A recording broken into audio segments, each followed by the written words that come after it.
Hey everyone, Mitch coming in from the Commander's Core studio. Welcome to the show. So, yesterday we got a major surprise with, the Precons being revealed from, Precons that are coming out in, like, June. So, quite a long time for now. But yes, Final Fantasy Precons have been revealed, the actual images of the Precons themselves, as well as the face commanders. And with that, some more information. Let's jump into it and talk about which one of these Precons has the highest power potential. Which one can you expect to be the most powerful? Let's start things off with Limit Break and break it down. It's going to be a Naya commander deck with Cloud X Soldier as the face commander, though of course they're going to be a backup commander and maybe another commander in there too. We'll see. Equip weapons and raise your stats past 7 power. That is the focus of this deck.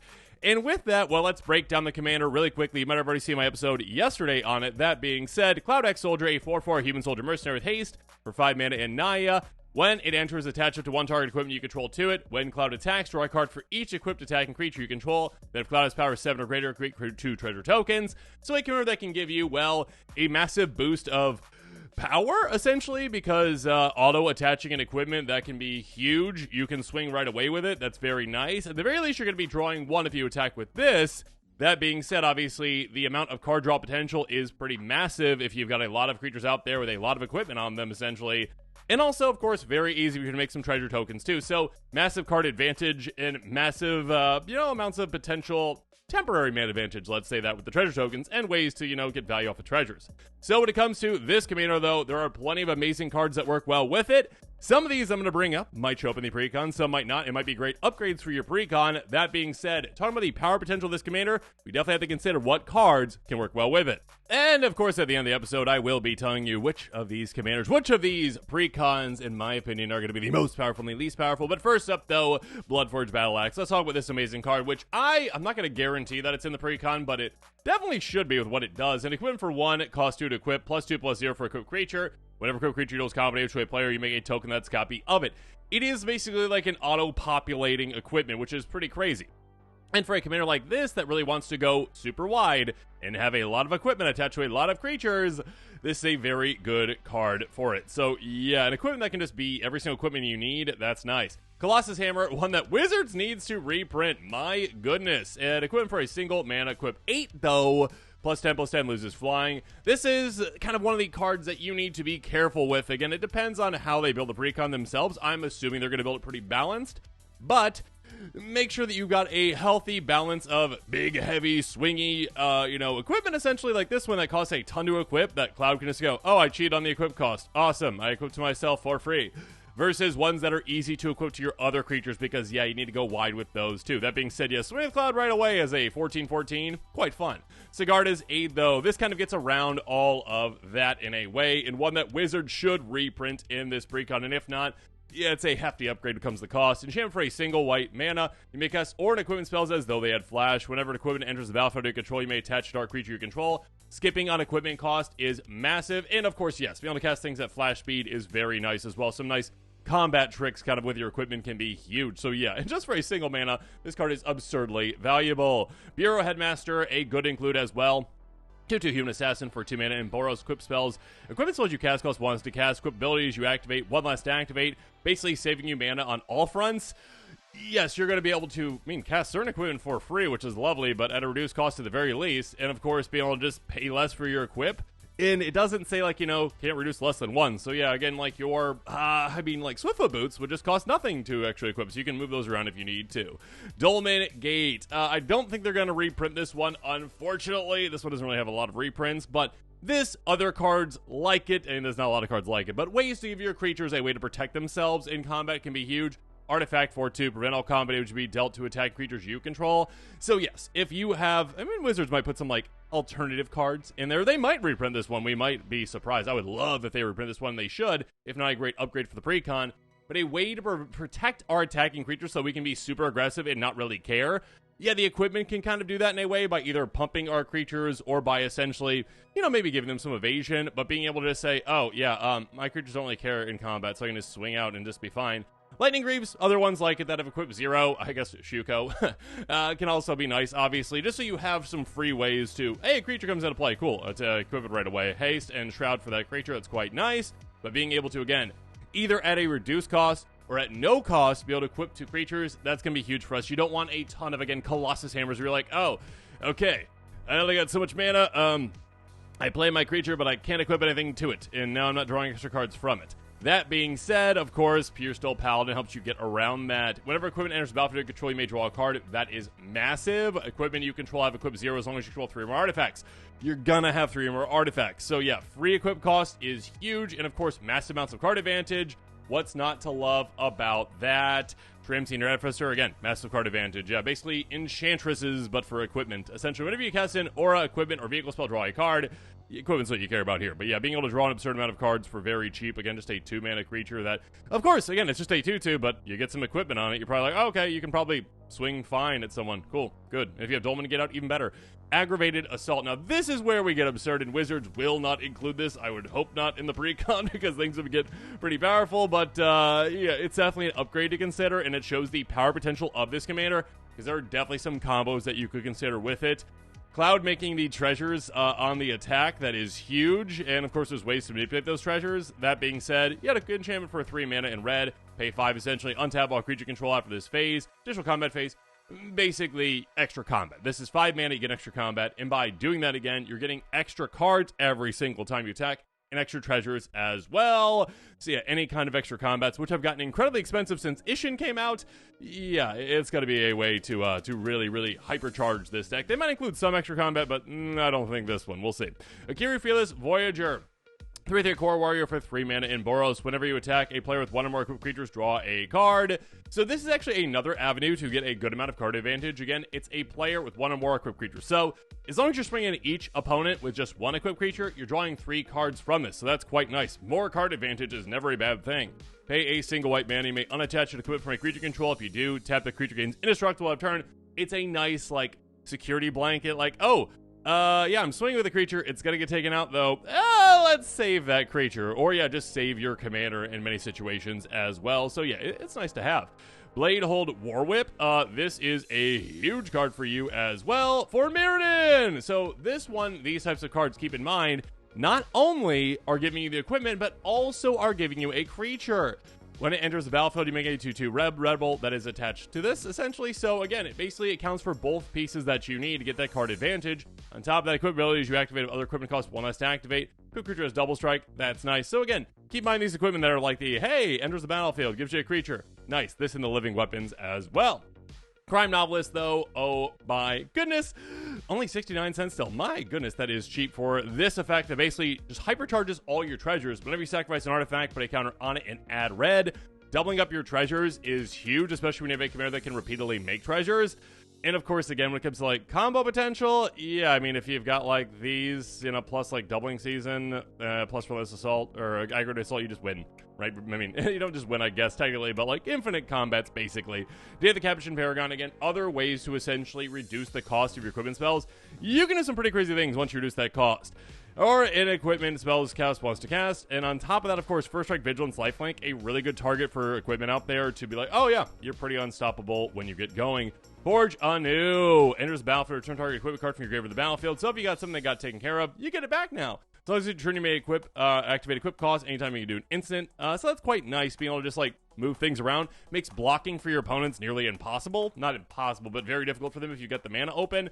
Or, again, you may pay 0 rather than pay the equip cost for the first equip ability you activate during each of your turns. So being able to be like, oh, okay, yeah, you know what? Let's just freely move that around. So just saving on 1 can be huge for you. Goblin War Drums, though. Creatures you control have menace. This helps out in a different way. Again, kind of like Dolmen's Gate, where it's like, you know what, let's get some extra protection in combat. At the very least, we are forcing our opponents to awkwardly block with something like this. Again, give our creatures menace. You gotta block with at least 2 creatures per each one of ours. It's gonna make it more difficult for opponents to block. And of course, even if our opponent, has 1 creature, impossible for them to block, so that's nice.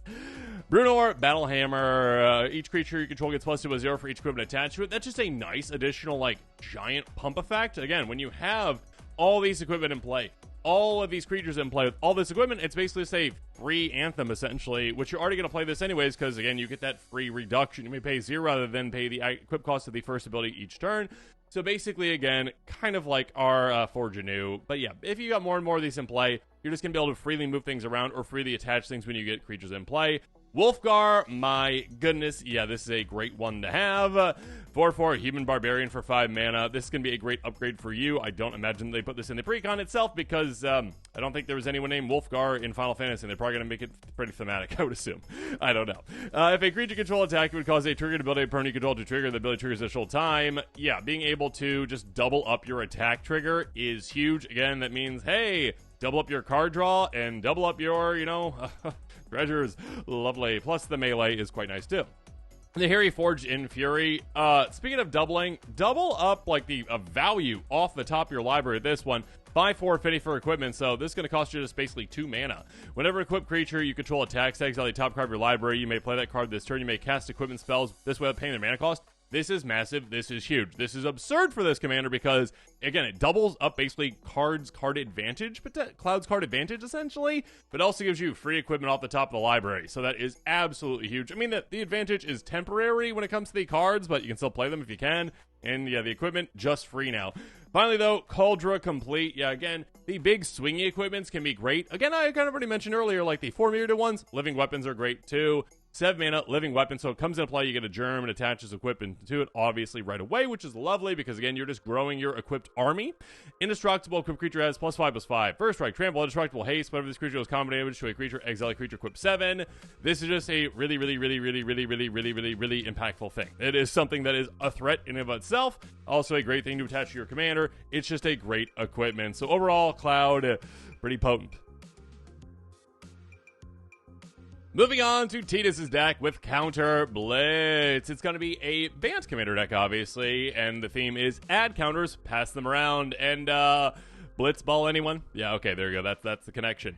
All right, so with this commander, again, quickly go through what the commander does in case you missed the episode yesterday. 3/3 Human Warrior for 3 mana in Bant. At the beginning of combat on your turn, you may move a counter from target creature you control onto a second target creature you control. Whenever one or more creatures you control with counters on them deal combat damage to a player, you may draw a card and proliferate. Do this only once each turn. Basically, a commander that says, hey, you know what? Let's take any kind of different kinds of counters, move them around, and obviously, by proliferating, getting extra counters so we can move another one. So it's just kind of like getting those counters out there and propagating, just getting all of them out there and being able to say, you know what? Let's just share the wealth. Let's just give them all to everything.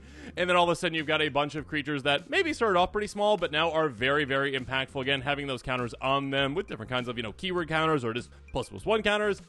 When it comes to this, though, do this only once each turn. It does hamper it a little bit, I will say, because that is only once each turn. It really doesn't matter if you hit all 3 players. That was clarified yesterday, essentially, again, you're not like, oh, I hit 3 players, so therefore it's draw 3 and also proliferate 3 times. No. It is draw 1, proliferate 1. Still, a good amount of card advantage of the game with this, obviously, in proliferating. That is quite nice as well. Now, when it comes to the types of cards that work well with this kind of a Commander Precon that you could expect to see in the Commander Precon, and that if not, yeah, you can upgrade with it.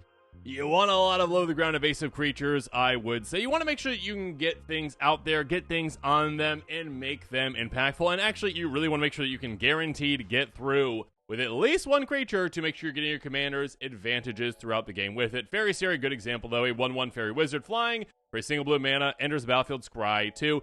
And of course, with this commander, utilizing other cards that take advantage of getting through, yeah, that flying men type strategy can really shine. We'll talk about some of those here in a little bit. But yeah, low the ground, some card selection, not card advantage on this, but yeah, a good way to be like, oh, okay, cool. I can at least get through this one. Gift of the Viper. Extra kind of counters, that's lovely. Instant speed for a single green mana. +1 counter, reach counter, death touch counter on a creature, untap it. The untapping is nice. It's like, surprise! Haha! Which is quite lovely, so a good way to block something and take something out unexpectedly, potentially. That being said, yeah, getting 3 different kinds of counters on something can be a great way to, oh, okay, let's start proliferating, getting extra counters on this, and then moving those counters around. Ingenious Prodigy, one that is both evasive and counters and card advantage. 0/1 Human Wizard Skulk, enters with X counters on it. Beginning of your upkeep, it's got 1 or more counters on it. You may remove one of them and draw a card. So again, a way to get through if you need to, if you've got the right amount of power, essentially, or a way to just draw cards. Just keep proliferating on this one to get more and more turns and a card draw engine for you. Slitherblade, very simple, very effective, unblockable. That's lovely. Get it down early and it's unblockable. Lovely. Blighted Agent, also unblockable, but also helps out with a different thing. Yes, Infect can definitely be a thing. Poison can definitely be a thing. I don't think they're going to include that in the Precon. I wouldn't think so, but again, the power potential of the Precon is that you can, of course, upgrade it And Tidus, yeah, can definitely work well with Infect being a commander that can help you proliferate again throughout the game over and over and over in somewhat of like an Attracts away. Obviously, Attracts is like a guaranteed proliferate each end step. This one's like a, oh, okay, I get through with one creature. Yeah, you can do that pretty easily. So make sure that you're doing that every single turn to keep proliferating. Infect is going to be amazing. Unblockability, amazing. Consider it. Thrumming Bird, when it comes to proliferating, yeah, making sure that you have repeatable proliferation effects can be huge. And again, especially evasive ones like this. 1/1 flyer, deals combination to a player, proliferate. Being able to get this out, get counters on it, have it hit hard eventually, and also just keep making your other things hit harder and harder and harder. Being different kinds of counters on them, it's going to help out a lot. Bred for the Hunt. Again, I already talked about earlier how Tidus is limited to the amount of card advantage it can get you throughout the game and that proliferation too, but like other cards like this one are not necessarily. Bred for the Hunt, whenever a creature control they counter on it deals combat to a player, you may draw a card. Again, once you get things set up properly, all your creatures should basically have counters on them, +1 counters on them, so you're going to be drawing a lot of cards. This, Coastal Piracy, other cards as well. Cold-Eyed Selkie, or you can have a creature that is both evasive and gives you that card advantage too. 1/1 Island Walk, whenever deals combination to a player, you may draw that many cards. Yes, please. So being able to get just a single counter on this eventually can turn into so much more. You can hit hard against that annoying blue player over there. So, I mean, you're a blue player too, I guess, technically, but still.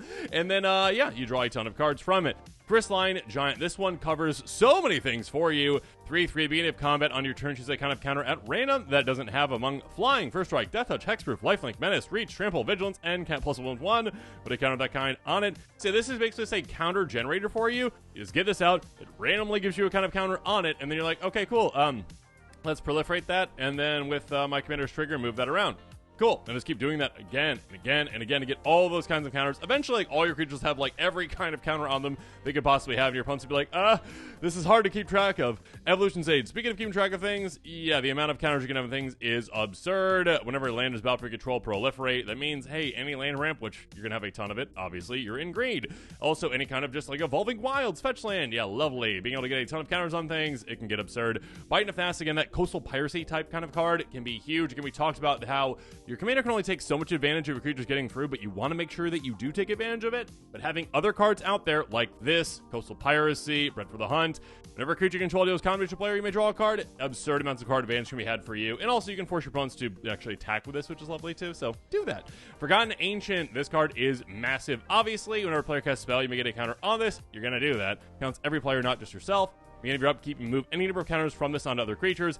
It kind of like takes your commander's ability and just like really hypercharges it just for itself and +1 counters, but being able to just spread all those counters out immediately makes it so that all your creatures now have those counters, and all of a sudden you can build on them. Luminous Broodmouse, speaking of which, 3/4 Flying Insect. Whenever a creature controlled without flying dies, turn to the battlefield, aren't supposed to control a flying counter on it. Brings back your creatures, which is lovely. Also gets flying counters on them to just auto get those counters, which is nice. So yeah, some reanimation, some like saving them, and also some evasion too. Slippery Bog Bonder, 3/3 with Flash and Hexproof. Enters the battlefield, put a Hexproof counter to target creature. Move any number of counters from among creatures you control onto that creature. If you need to move some counters around, you can. It can be like a really like cool like gotcha attack. It could be that, or it could just be a way to save something. But yeah, getting hexproof counters out there can be just absolutely aggravating for your opponents. Speaking of which, Technothal, Inquiry, Dominus, aggravating for multiple reasons for your opponents. If you proliferate twice instead. That already is huge, and that already would make it into the deck, because doubling up your proliferation is huge in getting so many counters on all your things. That being said, also on top of that, this is a great counter generator for you for a very important type of counter. Pay 1 Phyrexian Blue, so Predates 1 mana for life. Move 3 counters from among other artifacts, creatures, planeswalkers you control. You can spare some counters. Get an indestructible counter on this. So yeah, making it one of the best counters, essentially, to get on a creature. This just keeps making them again and again and again. Just get 1 on, proliferate, and again, it makes you proliferate twice. So you're just like, oh, okay, cool, I've got 3 counters on. Yeah, I can move 2 of them off this, and then do it again. And again, and again, and again. Avenging Hunt Bonder, again, double strike counter, another high value counter. 3/3 double striker. When it attacks, put a double strike counter to target attacking creature. That's a great one to get on creatures, especially your commander, which can help it hit incredibly hard. And of course, just ones that, like, hey, automatically get counters on. Cathar's Crusade is so cheap right now compared to what it's been, $2. But yeah, they might reprint it again for this one. We shall see. It might be in this Precon. If not, a good upgrade to include. Cathar's Crusade, 5 mana enchantment. Whenever creature control enters, get a counter each creature control. This just keeps building throughout the game more and more and more and more. So yeah, Cloud can definitely be a heavy hitter eventually once things get going. Okay, the next Commander Precon to break down and dissect, based on what we know so far, Revival Trance. This one is around Terra, Herald of Hope. Fill your graveyard, revive your fallen heroes. And when it comes to heroes, I guess they can be heroes for you because they might be pretty evil. But still, when it comes to the evil things that you might be doing, this is the commander that can really help you do some really powerful things. A 3/3 human wizard warrior for 3 mana in Mardu. At the beginning of combat on your turn, mill 2 cards. Terra gains flying until end of turn. So some good repeatable evasion and repeatable ways to get things into your graveyard. When Terra deals combat to a player, you may pay 2. When you do target creature card with power 3 or less from your graveyard to the battlefield tab. Again, power being the keyword there, not mana value. So you can cheat out some really high mana value things or some high impact cards without paying too much to do so. That might have like low power, but maybe not really a low impact. So with this kind of a commander, a lot of cool things that you can do with it. Now, first up, obviously, in many ways, this commander is incredibly reminiscent of Alesha, who smiles at death. A 3/2 human warrior for first strike for 3 mana. Whenever Alesha smiles at death attacks, you may pay Orzhov, essentially 2 Orzhov. If you do, return target creature card power 2 or less in your gear to the battlefield, tapped and attacking. This one brings the creature back tapped and attacking, which can be a benefit and a downside at the same time, because it's a danger. It's like, oh, okay, danger. Uh-oh. That being said, obviously the power potential is slightly higher with this one. Again, the power 3 and compared to 2 actually does make a pretty big difference. And of course, like the repeat milling is lovely to have on this brand new commander on top of flying, which is better than first strike, no offense, because flying gives you the potential to get through on an opponent, at least one opponent most of the time. Buried alive though, oh my goodness. The potential of this commander definitely skyrockets when you're utilizing cards that entomb cards into your graveyard, whether that's entomb or buried alive. Storage for 3 mana in black, search life for 3 creature cards, put them in your graveyard, then shuffle. Setting yourself up can be massive with this commander, and definitely something to consider if Wizards doesn't include it in the Precon. Some amazing upgrades to include, and the power potential of this commander definitely increases with the more tutors, obviously. Yeah, more tutors for your graveyard. There you go. Duel's Heritage, though, a really cool card. Enchantment for 3 mana. Whenever one or more creatures attack, you may have target attacking creature gain double strike until end of turn. Double strike is massive for this commander. Again, already getting evasion is nice. That's just like, all right, flying. Typically, you're going to get thrown up at least from an opponent. That's lovely. That being said, getting double strike means all of a sudden, oh, okay, I can have it hit and then hit again, meaning that my commander can bring back 2 creatures. I gotta pay, 2 each time. That being said, yeah, I'd love to double that up. Thank you. So yeah, double strike can be huge, especially a repeatable double strike effect like this one. That also is a political trick too. Like, hey, opponent, attack that other player and I'll give it double strike. Cool. Gary, of course, can be utilized with this commander. Enters the battlefield. Each opponent loses X life for X devotion to black. You gain life with life lost this way. Again, it's just a 2/4, so it's like not that impactful when it comes to its stats. But again, that's a good thing for this commander. 2 power, obviously less than 3. Cool, good for us. ETB, drain your opponents a ton, gain a ton of life. What's not to love about that? Kiki Jiki Mirror Breaker, also 3 power below. So again, things can get pretty absurd when you are considering just, oh, okay, yeah, I can cheat out things that maybe I shouldn't be able to cheat out. A 2/2 Goblin Shaman with haste. Tap on a token's copy of target non-legend creature you control on the battlefield. Token gains haste. Sacrifice begin next end step. Obviously can help you use and abuse other ETBs. And obviously an infinite combo just sitting on the battlefield for you. So yeah, a type of card that you're like, okay, cool, I'll just have this and Zealous Conscripts or other things in my deck, and all of a sudden I just win. Yay! Sadistic Hypnotist, a 2/2 minion for 5 mana. Sacrifice a creature, target player discards 2 cards to their hand. Only at sorcery speed you're doing this. Sacrifice outlets can be great with this commander as well, because then you can really use and abuse ETBs or LTBs essentially for your creatures that you're getting back into play, which many of them are going to have those impactful ones like Gary, and we're like, okay, I'd like to get that again and again and again. And obviously, if they sacrifice out like this one, well, first up, yeah, you can cheat this out of your graveyard, which is lovely. But obviously, it is a massive, massive amount of card disadvantage for your opponents. I mean, you can just wipe out your opponent's hands in no time, and they're going to be top decking to try to stop you. Scourge Familiar, when it comes to, obviously, like other kinds of outlets, a discard outlet can be huge for you, too. Discard a card, add a black mana. So essentially, again, you're like going to combat, you're swinging through, you're about to get through with your commander, you're like, oh, okay, cool. Giant creature in my hand, I discard you. All of a sudden, my commander hits. Oh, okay, cool. I got one of the mana to actually pay. Oh, I'll do that. All right. Cool. Yeah, you got it. All right. I got the mana to pay. Awesome. Cool. I mean, or if you're just utilizing it earlier to, like, discard cards, like, get mana to cast spells, great. But, yeah, getting things in your graveyard for free, and actually for free plus mana, lovely. So, yeah, getting those creatures in your graveyard in different ways can be huge. Archetype Finality, 2/3 Gorgon, creature control Death Touch, creature opponents control lose Death Touch, can't have or gain Death Touch. Yet another way to say, okay, you know what? Let's maybe protect my commander a little bit by making it harder to block. And also, my entire team now harder to block and harder to swing into. And again, it's like 6 mana. That's a lot to pay, but you don't have to pay 2 because it just says, 3 3 power or less. There you go. Aurelia the War Leader, notably at 3 power. Angel for 6 mana in total, flying, vigilance, haste. Attacks the first time each turn. Untap all creature control after this phase. Additional combat phase. Again, we already talked about how double strike doubles up our commander's effectiveness.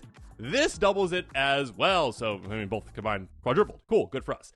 That being said, yeah, being able to swing twice is huge. And keep in mind, it says untap all creatures you control. It does not specify all creatures that attacked. So you can untap those creatures that you cheat into play with your commander as well. Sister Hospitalizer. I already say it wrong. Hospitaller. That was like Hospitalizer. 3/2 Human Cleric for 6 mana. When it enters the battlefield, return target creature card from your grave to the battlefield. You gain life equal to mana value. This is one that's just like all upside for you. It's like, okay, yeah, kind of like Karmic Guide, but like no downside. Yeah, I just get it come into play, and all of a sudden, oh, okay, cool. ETB. Cheat on play any other creature in my graveyard, and yeah, I gain life. Cool, good for me. Good ETB to use and abuse. Next up, Goring Ceratops, a 3/3 with double strike, so a heavy hitter itself that says when it attacks other creatures control, gain double strike until of turn. Again, doubling up our commander's effectiveness and making all of our creatures hit so much harder. When it comes to extra combats, I already talked about how they're incredibly expensive for the most part, thanks Ishin. That being said, there are some that are budget friendly. Response Resurgence. Resurgence is the extra combat part. Creature control gain first strike, vigilance on turn of this main phase, or combat phase, what is your main phase? Basically, extra combat. Lovely. Yeah, again, obviously, swinging extra times with your commander is huge. Threefold Thunder Hulk. Again, an example for, hey, a creature that has 0 power inherently, but not really. Enters the battlefield, 3 counters on it, so it's already a 3/3. When it enters the battlefield or attacks, create a number of 1/1 gnome artifact creature tokens. Equal its power. Pay 2, sacrifice the artifact, get a counter on it. If you've got other artifact creatures that you can sacrifice to like get back out and abuse their ETBs, great. That being said, yeah, just a way to say, oh, you know what? Yeah, go ahead. Propagate. Get a bunch of things into play. Just all of a sudden, utilize this small amount of power to become so much more. And the final commander, Precon, we've got the Esper commander deck around Y'shtola. We've got Scions and Spellcraft, be a master caster, and card advantage and control. Yeah, you can definitely get that with this commander. Let's break down the commander first, then the cards. A 2/4 Cat Warlock with Vigilance for 4 mana and Esper. At the beginning of each end step, if a player lost 4 more life this turn, you draw a card. Whenever you cast a non-creature spell, mana value 3 or greater, Y'shtola deals 2 damage to each opponent, and you gain 2 life. This is a commander that can give you absurd amounts of advantage in different ways. Yeah, again, like, it's not all that uncommon just as you're playing the game for any player. Again, not you, not your opponent, any player to have lost 4 life. And again, this is on every single end step. The potential for this commander just is like, okay, yeah, all right, it's in play. And I draw 4 cards with a trip around the table for doing absolutely nothing. Again, like literally your opponent's like, oh, okay, cool. I mean, I guess on your turn you'd have to like make your opponents lose life, but there you go. This is a commander where you can just have so much card advantage and also so much advantage by punishing your opponents by casting non-creature spells. You can get a lot done with this one. Now, first up, if Wizards doesn't include cards like Basilisk Collar, oh my goodness, you need to just say, okay, what equipment or things give lifelink? Give those to my commander. Great. Put those in the deck. The power potential of this commander deck is massive when you start to add in ways to give your commander lifelink, because that's going to negate all the life loss you might have. Being able to say, okay, again, my commander, again, with Basilisk Collar, that touch lifelink, that's nice. That touch is cool. Okay, cool. Equipped to my commander, all of a sudden my commander, again, is dealing 2 damage to each opponent based on those non-creature spells made of value 3 or greater. And all of a sudden, that is, I gained 2 life already from my commander, but now I'm gaining an extra 6 life because that's 2 damage for 3 opponents. That's 6 more. I just gained 8 life for casting 1 spell. That's massive, especially when it comes to some card life adjustments, things that we'll talk about here in a little bit, that we might actually adjust our own life total down to make sure we're getting card advantage. It can make up for that and then some. Spirit Link. This is a non-life link kind of card, but it is basically life link, but it's not life link, so you can double up on that. Enchant creature, whatever enchant creature deals damage, you gain that much life. Again, basically lifelink, but technically not lifelink. So, yeah, attach this on top of lifelink, and now all of a sudden you're gaining an extra 6 life on top of that. So in that scenario, it'd be what? You gain 14 life for casting 1 spell? Lovely. Angel's Trumpet, a non-creature spell. There we go. That costs 3 or more. Attacking does not cause creatures to tap. Everything has vigilance. Yay! At the beginning, at the end of each player's turn, tap all untapped creatures they control that did not attack this turn. Deals 1 damage to that player for each creature tapped this way. This is a punishing type card that is so old and so weird. My Feldergriff deck loves it. But that being said, it is a card that's like, oh, okay, cool. Yeah, it's just everyone has to attack, and if not, you're getting punished for it. this can nearly ensure that, you know what, you're going to have players losing 4 or more life each turn no matter what is happening, because they're going to have to swing at players, or they're going to have to tap their own and take some damage, or they're going to leave themselves wide open when they do so. This can just ensure that's going to be happening. And you might want to have some ways, obviously, to protect yourself. So, like, while you're like, okay, everyone's got to attack, so you're not just getting attacked. If you've got, like, ways like Ghostly Prison, et cetera, or ways to protect yourself, Aetherize. Yeah, but that being said, it can be a great way to incentivize life loss. Frantic Search, cards like it, you know, like, hey, you know what? I actually just cast a spell for free. Draw 2, discard 2, untap 3 lands. Casting something for actually free and just being like, oh, okay, cool, yeah, I get extra advantages off of that. Lovely. What's not to like about that? Rotting Blight Priest, though. Whenever you gain life, each opponent loses 1 life. Being able to just say, you know what, on top of the life loss you're getting from me actually, you know, casting things, you know, and punishing you, again, the free ways, like, you know, Frantic Search to cast other things, cool. That being said, though, I just gain life by actually, you know, hurting you already. I'll gain some extra life, you know, with other things as well, and I'm going to be draining you even further. So yeah, instead of your opponent's just taking 2 from all your spells, with this basically it's 3, plus other ways to gain life, even more than that. Mischievous Poltergeist, though, this is where I really think you can make the deck really fun. Pay 1 life, regenerate. This is a card that I absolutely love. It's absolutely obnoxious. It is a card that is hard to deal with, because again, that just like free regeneration. And it is a way to ensure that you are getting that card every turn if you want it, if you've got the life for it. So again, it's basically, okay, like, oh, we're at end step. We're gonna be at end step. Okay, cool. Yeah, I can pay 4 life. Yeah, I'll pay 4 life for free. Okay, cool, I'll draw that card. Yeah, no one lost 4 life other than me. Cool, I'll do that. I'll do that. And again, with all the life kind of gain effects that you can have, you can mitigate that in absolutely no time. So you just be like, okay, yeah, I went around the table once and I just paid 16 life total for 4 cards. That's okay, because I'm at 100 life. Cool. Underworld Dreams, again, a way to just freely punish your opponents. Whenever opponent draws a card, 1 damage to them. Just free way to punish your opponents every single turn. Lovely. And of course, there's other types of effects like this too. But yeah, being able to be like, okay, we're already 1/4 of the way there. Great. All of a sudden you draw more cards. Yeah, you might just get yourself there to like the actual 4 life loss on your own. And if not, maybe I cast like a Frantic Search and get you there too.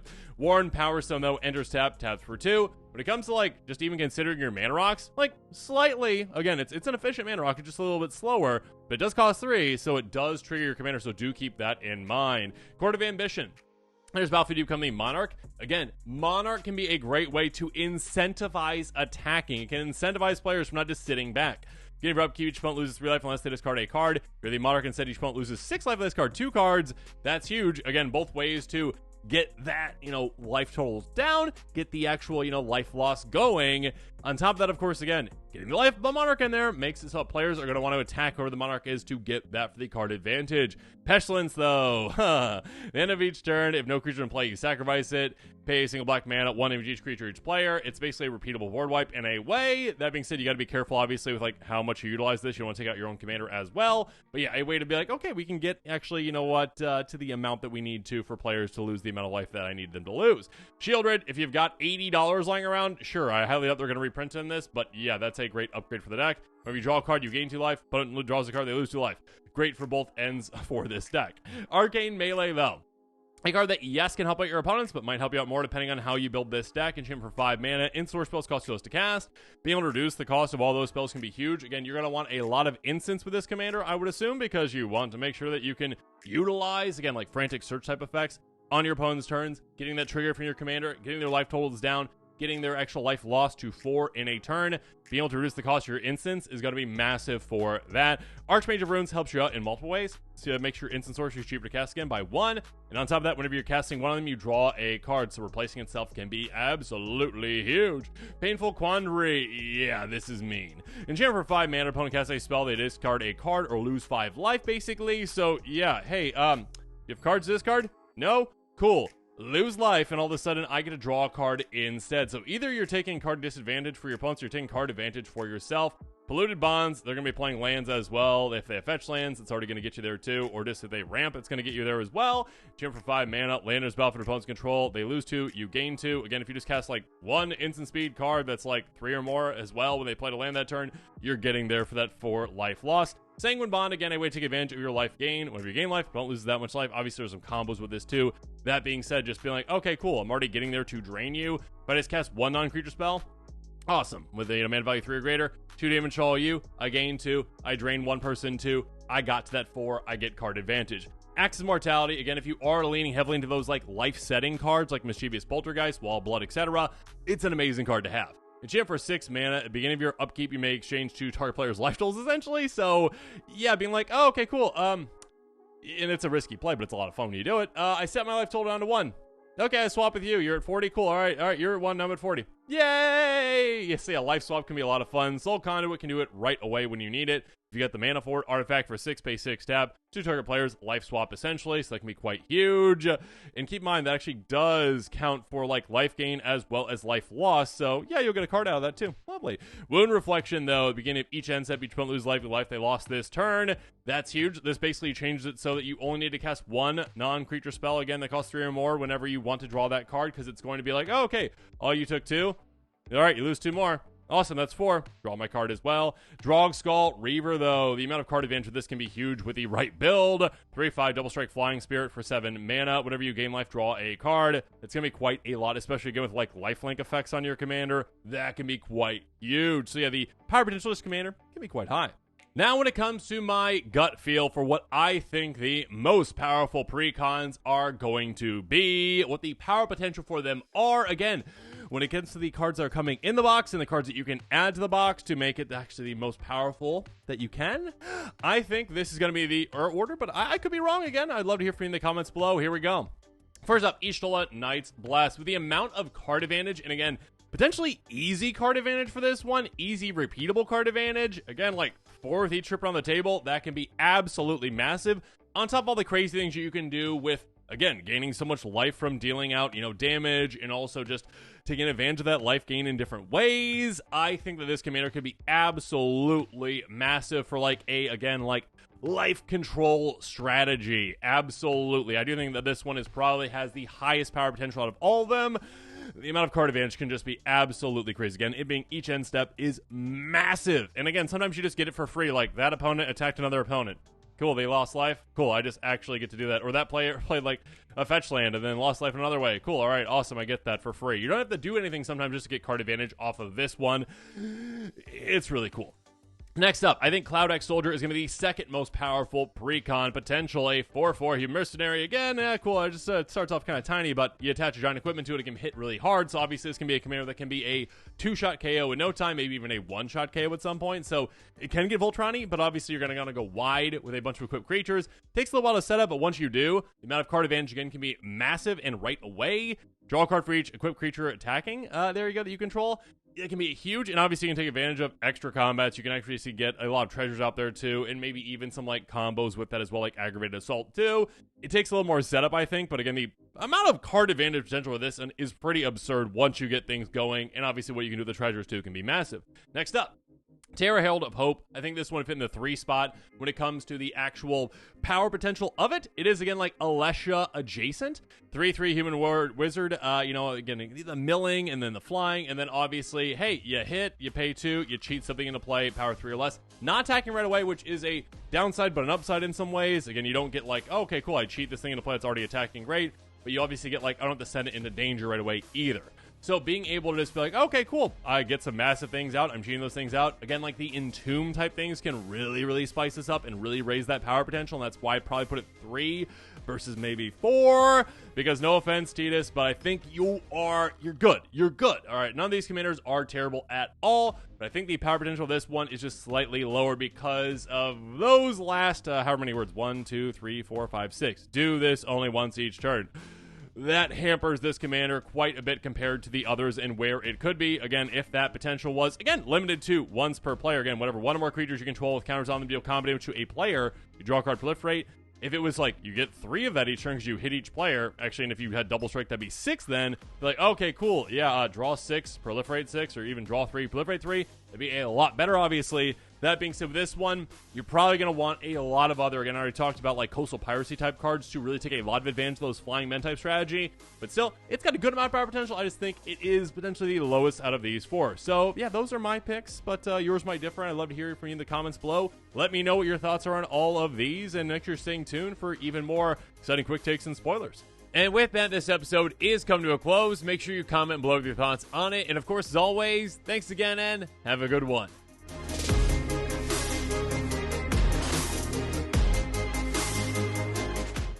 This show and episodes like this one are possible thanks to viewers like you. If you're looking for an easy way to help support this show, make sure that you like, share, and subscribe. Also, hit that bell notification icon so you don't miss any new episodes. You can also go check out our playmats and other merchandise at thecommandersquarters.com. Another easy way to support this show is with our TCG player affiliate links. So whether you're buying a deck or individual cards, you can use this general link right here or one in the description. And the final way that you can support this show is by supporting us directly by becoming a patron. There are many benefits to being a patron, and I truly couldn't do this without all of their support.